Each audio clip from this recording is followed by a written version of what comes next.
నీతో నేను ఈ మధ్యకాలంలో మాట్లాడానా అని ఆలోచిస్తూ మాట్లాడుతున్నాడు సూర్య.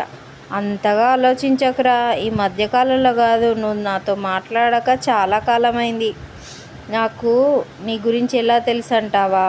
నీ హాస్పిటల్లో నా తమ్ముడు పనిచేస్తున్నాడు, వాడి ద్వారా నీ గురించి తెలుసుకుంటున్నాను అని చెప్పాడు భువన్. నీ తమ్ముడు నా దగ్గర ఉంటే నాకెందుకు చెప్పలేదురా అన్నాడు సూర్య. వాడి పేరు రాజేష్, మా బాబాయ్ కొడుకు.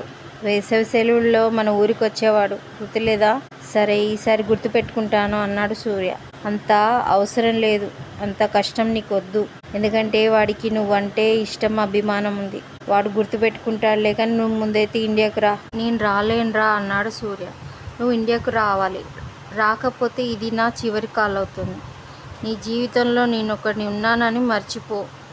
చిన్ననాటి జ్ఞాపకాలన్నీ మర్చిపోయి ఎలా ఉండగలుగుతున్నావురా? మీ మామయ్య వాళ్ళ ఇంటికి మేమందరం వచ్చేవాళ్ళం, నీతో కూర్చొని చదువుకునేవాళ్ళం. నువ్వు మ్యాథ్స్ ప్రాబ్లమ్స్ క్షణంలో చేసేవాడివి, హోంవర్క్లో నాకు చాలా హెల్ప్ చేసేవాడివి. ఊరి చెరువులో ఈతలు కొట్టడం, మన స్కూల్ గ్రౌండ్లో క్రికెట్ ఆడడం, ఇవన్నీ విడిచి నీ దేశాన్ని, నీ వాళ్ళని విడిచిపెట్టి ఎలా ఉండగలుగుతున్నావురా అన్నాడు భువన్. సూర్య, ఉన్నది చిన్న జీవితం రా. ఈ చిన్న జీవితంలో ఎందుకంత ఒంటరిగా బతుకుతున్నావు? కొన్ని రోజులైనా నీ ఊర్లో నీ వాళ్ళతో గడపచ్చు కదా అని అన్నాడు భువన్. సరే, నువ్వు అన్నదాని గురించి ఆలోచిస్తాను అన్నాడు సూర్య. ఆలోచించడాలు లేవు, నేను ఆల్రెడీ నీ కోసం లీవ్ పెట్టించాను రాజేష్ ద్వారా. ఒకసారి హాస్పిటల్కి ఫోన్ చేసి లీవ్ కన్ఫర్మ్ చేసుకో అన్నాడు. నాకు 2 రోజులలో నువ్వు ఇండియాలో కనిపించాలి అని తను చెప్పాలనుకున్న విషయం చెప్పేశాడు. సూర్య ఏదో చెప్పాలని చూసినా వినకుండా ఫోన్ పెట్టేశాడు భువన్. ఇంతలో ఆలోచనలో పడ్డాడు సూర్య. ఆలోచనల నుంచి చిన్నగా నిద్రలోకి జారుకున్న సూర్య తన కళ్ళ ముందు అంత అంధకారం కనిపిస్తుంది, చీకటిగా ఉంది. ఎవరో చిన్న పాప గొంతు వినిపిస్తుంది, నానా నానా అని. ఎవరు ఆ పాప గొంతు కొంచెం కొంచెంగా దూరం అవ్వడం గమనించిన సూర్య దిగ్గున లేచి కూర్చొని దివి దివి అంటూ క్షణం ఆలోచనలో పడ్డాడు. నేను బతికేదే దివి కోసం. నా దివి ఎన్ని సంవత్సరాలైంది తనను కోల్పోయి. ఎన్ని సంవత్సరాల నుంచి దివి కోసం వెతికిస్తున్నా, దొరకట్లేదు. నేను వెళ్ళి నా దివి కోసం నేనే స్వయంగా వెతుకుతా అని నిర్ణయానికి వచ్చాడు. నీకోసం వస్తున్న దివి, ఇన్ని సంవత్సరాలకు నీకు దూరంగా ఉన్నాను, నన్ను క్షమించు తల్లి అని దివిని గుర్తు చేసుకుంటూ ఫ్రెండ్స్ కోసం షాపింగ్ చేసి ప్యాకింగ్ అంతా కంప్లీట్ చేసుకొని ఊర్లో భువన్ విన్నును కలిసి సూర్య వస్తున్నాడా అని చెప్పాడు. నిజంగా కన్ఫర్మ్ చేశాడా అని అడిగాడు విన్ను. వాడికి ఖచ్చితంగా వస్తాడు, ఎందుకంటే వాడికి నేను ఊరిని, మన వాళ్ళందరినీ గుర్తు చేశాను. ఖచ్చితంగా వస్తాడా అని అన్నాడు భువన్ సంతోషంతో. వాడిని వాళ్ళ అత్తమ్మ ఎంత కష్టపెట్టిందిరా, తినడానికి తిండి పెట్టేది కాదు. వాడు ఎంత చదువుకొని ఇంత గొప్ప డాక్టర్ అయ్యాడు, చాలా గర్వంగా అనిపిస్తుందిరా అన్నాడు విన్ను. ఆ మహాతల్లి గురించి ఇప్పుడు గుర్తు చేయకురా, మన పార్టీకి కావాల్సిన ఒక లిస్ట్ తయారు చేయి అన్నాడు భువన్. మనం ఒకరోజు చెరువు దగ్గర వంటలు ఏర్పాటు చేసుకుందాం. అంతేకాదు, టెంట్ సామాను, టెంట్ గిన్నెల గురించి బంటుగాడికి చెప్తే సరిపోతుంది, వాడితే కదా షాపు. సిటీ నుంచి వచ్చేటప్పుడు ఆకాష్ను మందు బాటిల్స్ తెమ్మని చెప్దాం. విన్ను, కిరాణం సామాన్ గురించి నువ్వు చూసుకోరా అన్నాడు భువన్. ఓకేరా, నేను చూసుకుంటాను కిరాణం సామాన్ గురించి అన్నాడు విన్ను. సూర్య ఇంతలో కాల్ చేస్తున్నాడు. చూసావారా, సూర్య కాల్ చేస్తున్నాడు. ఎందుకురా కాల్ 2 రింగ్లకే లిఫ్ట్ చేసా, ఇదే నా చివరి కాల్ అని చెప్పావు కదా అన్నాడు సూర్య. సరే, ఏమైంది, వస్తున్నావా అని అడిగాడు భువన్. నువ్వు చెప్పినట్టే వస్తున్నా, కానీ 3 నెలలు లీవ్ పెట్టించావు. అన్ని నెలలు నేనేం చేయాలిరా అన్నాడు సూర్య. నీకు చేయడానికి ఇక్కడ చాలా పనులు ఉంటాయి, కానీ ఫస్ట్ అయితే నువ్వు ఫ్లైట్ ఎక్కరా అన్నాడు భువన్. నువ్వు వచ్చేసరికి నేను ఎయిర్పోర్ట్లో ఉంటాను అన్నాడు సూర్య. అవసరం లేదు, నేను వచ్చేస్తాను అన్నాడు. సరే, నేను వచ్చేదాని గురించి ఇప్పుడు వద్దు, కానీ నువ్వైతే ఫస్ట్ ఫ్లైట్ ఎక్కువ అన్నాడు భువన్. వాడు వస్తున్నాడు అని అన్నాడు విన్నుతో. సరే, మనం బంటు వాళ్ళ ఇంటికి వెళ్దాం పదా అని ఇద్దరు నడుస్తూ ఉంటే విన్ను అడిగాడు. సూర్య వాళ్ళ మామయ్య వాళ్ళ పరిస్థితి గురించి సూర్యకు తెలుసారా అని అడిగాడు. అమెరికాకు వెళ్ళిన కొత్తలో సూర్య చెప్పాడు స్ట్రిక్ట్గా మామయ్య వాళ్ళ ఇంటి గురించి ఎటువంటి విషయాలు చెప్పకూడదని. అందుకే వాళ్ళ ఇంటి పరిస్థితుల గురించి నేను ఎప్పుడూ చెప్పలేదు అన్నాడు.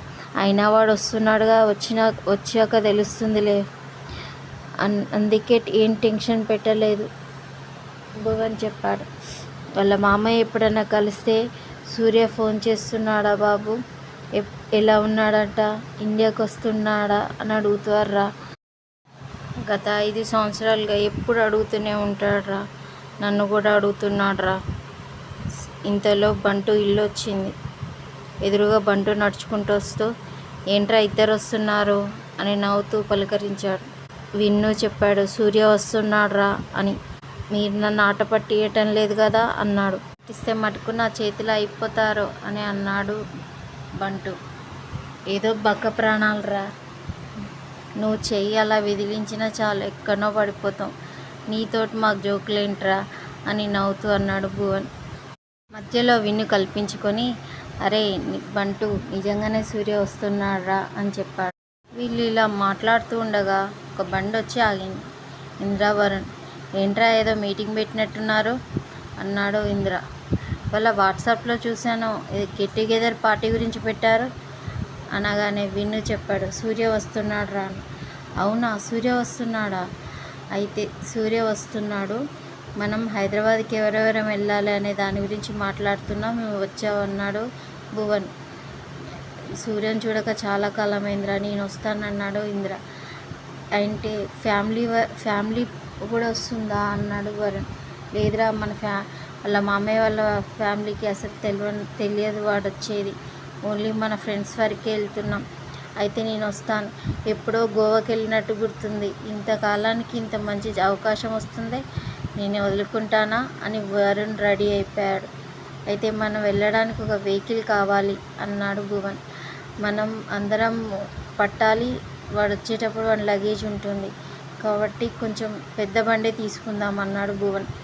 అయితే పక్క ఊర్లో నా తమ్ముడు ట్రావెల్స్ సత్తి ఉన్నాడు, వాడిని అడిగితే 16 సీటర్ బండి ఉన్నదిరా, దాన్ని మాట్లాడదాం అన్నాడు బంటు. సరే నీ సైజుకు తగ్గట్టు మాట్లాడుతూ ఉన్నట్టు కానీ అన్నాడు భువన్. అరే ఎక్కువ అవుతుందిరా నీకు అని భువన్ వెంట పడ్డాడు కొట్టడానికి. బంటు భువన్ తప్పించుకుంటూ తిరుగుతున్నాడు ఫ్రెండ్స్ మధ్యలో. బంటు కొట్టాలని తిరుగుతున్నాడు. ఆ భారీ కాయం పరిగెత్తుతూ ఉంటే ఫ్రెండ్స్ అందరు నవ్వడం ప్రారంభించారు. కొంతసేపు విన్ను కల్పించుకొని ఇప్పుడు ఆగండ్రా మీరు, కొట్టుకోకండి చిన్నపిల్లల్లాగా అని విన్ను వాళ్ళిద్దరిని ఆపి ఫోన్ చేయరా అని ట్రావెల్స్ సత్తికి ఫోన్ చేశాడు బంటు. అరే సత్తి ఎలా ఉన్నావురా? బాగానే ఉన్నా అన్న, ఏంది సంగతి? అదే నేను హైదరాబాద్ పోయేది ఉన్నదిరా, అది 16 సీటర్ బండి ఉన్నదా పంపించు. ఇవాళ లేదన్నా రేపు వస్తుంది, రేపు మధ్యాహ్నం వరకు వస్తుంది. అయితే సరే నేను రేపు సాయంత్రం హైదరాబాద్ పోయేది ఉన్నది, నాకు ఆ బండి పంపించు అన్నాడు బంటు. సరే అన్న రేపు మధ్యాహ్నం వరకు వస్తుంది, నేను పంపిస్తా, టైంకు పంపిస్తా. బండి కండిషన్లు ఉన్నది కదరా? బండి సూపర్ కండిషన్ అన్న, మంచిగా ఉంటుంది, ఇట్లా స్మూత్గా పోతుంది, మస్తు ఉంటుంది అన్న బండి అని చెప్పాడు ట్రావెల్స్ సత్తి.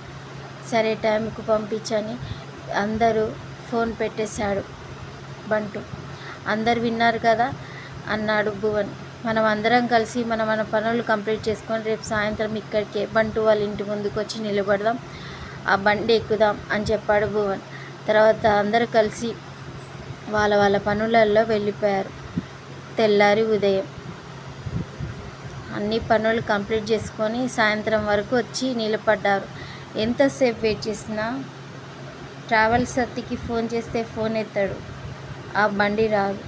విసిగెత్తిపోయిన భువన్ అన్నాడు ఎంతసేపు రా అని బంటు ఫోన్ చేస్తూనే ఉన్నా, కలవట్లేదు, ఏం చేయమంటావు అన్నాడు బంటు. సరే ఫస్ట్ అయితే మళ్ళీ ఒకసారి కాల్ చేసి చూస్తా అని ఫోన్ చేశాడు.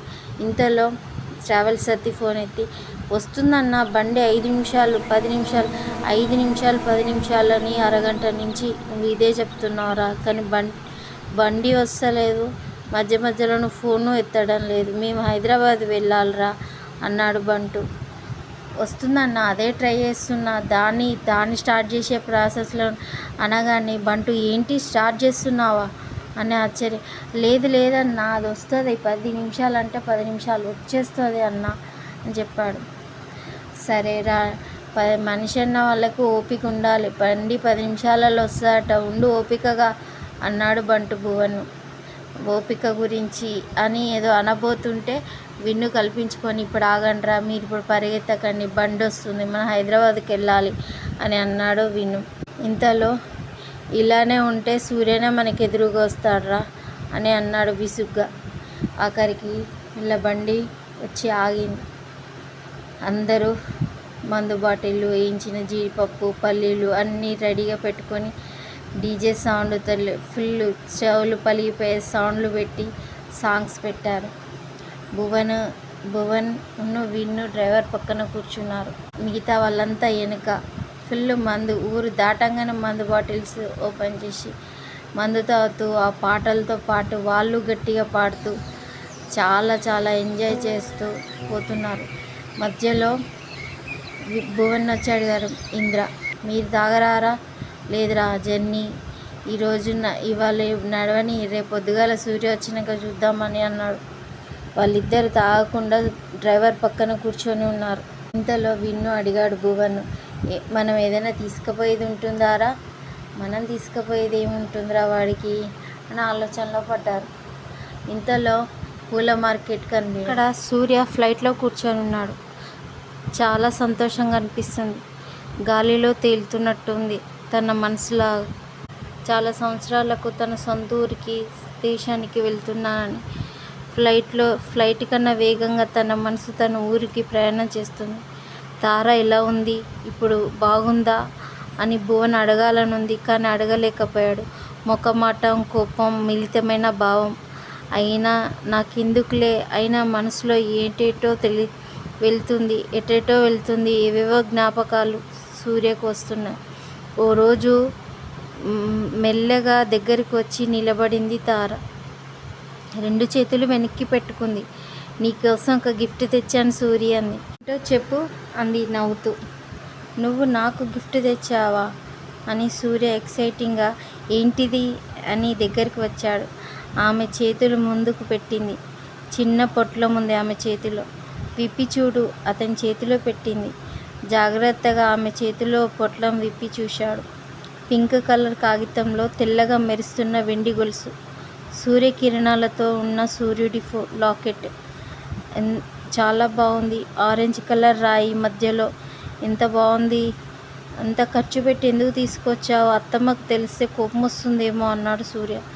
అమ్మకు తెలియదు సూరి, ఇది నా చిన్ననాటి పట్టగొలుసులు, వాటిని రీడిజైన్ చేయించాను, ప్లీజ్ తీసుకోవా? ఎప్పుడు నువ్వు నాకే తెస్తావు, నేను నీకెప్పుడు ఏది ఇవ్వలేదు, నా గుర్తుగా నీ దగ్గర ఉంచుకో. తారని బాధ పెట్టడం ఇష్టం లేక తార రిక్వెస్ట్ చేస్తుందని ఆ గొలుసు తీసుకున్నాడు సూర్య.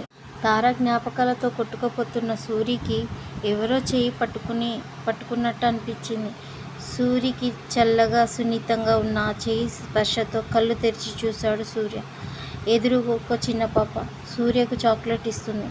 నా హ్యాపీ బర్త్డే అని బుజ్జిగా మాట్లాడుతుంది. స్వచ్ఛమైన చిరునవ్వుతో ఆ పాప చెప్తుంది. సూర్య నవ్వుతూ ఆ చాక్లెట్ తీసుకొని happy birthday to you beta, God bless you అని ఆ పాపను దీవించాడు. సూర్య థ్యాంక్ యూ అంకుల్ అంటూ అక్కడి నుంచి ఆ పాప వెళ్ళిపోయింది. ఆ చిన్న పాపను అటు ఇటు తిరుగుతూ అందరి చాక్లెట్లు ఇస్తుంది. ఆ పాపను చూస్తుంటే సూర్యకు దివి గుర్తుకొచ్చింది. నా పాప